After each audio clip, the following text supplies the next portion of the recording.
C'est un classique de l'agenda politique européen. Les 27 chefs d'État et de gouvernement se retrouvent jeudi en visioconférence pour évoquer officiellement la situation sanitaire, mais les discussions pourraient bien glisser sur la stratégie de reprise de l'économie.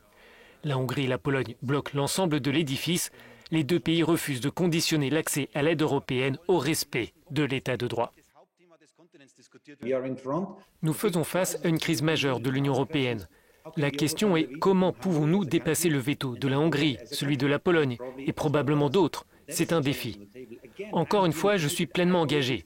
J'ai voté pour l'article 7 contre la Hongrie, pour lancer la procédure contre la Hongrie. Je suis pleinement conscient que nous allons au-devant de nombreuses difficultés sur des principes fondamentaux. Il n'y a aucun doute là-dessus. Une nouvelle fois, comment dépasser cela? Concernant le veto, selon moi, il n'y aura pas d'accord avec le Conseil sans un mécanisme obligatoire sur l'état de droit. C'est une ligne rouge pour le Parlement européen. Tout le monde doit le savoir au sommet de jeudi. C'est une exigence claire de notre part. On a le sentiment que c'est à la chancelière allemande et à la présidence allemande de trouver la solution. Quelle est la solution possible? Car je ne vois pas où trouver un compromis. C'est difficile, oui, vous avez raison, car nous avons entendu des propos forts de la Hongrie et de la Pologne. Et oui, la présidence allemande a la responsabilité de négocier ce dossier.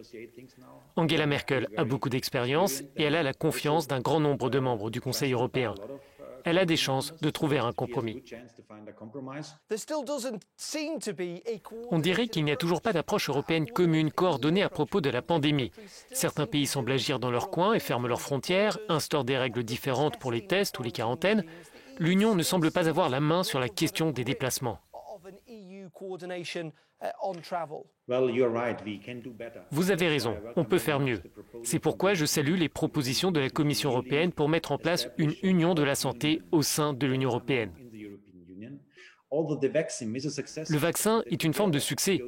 Nous sommes allés ensemble sur les marchés pour acheter des doses pour nos citoyens. Tous les Européens ont le même accès à ces nouveaux vaccins, avec l'espoir qu'au bout du compte, on puisse venir à bout du coronavirus. Il y a des choses qui s'améliorent, mais vous avez raison, il faut encore progresser.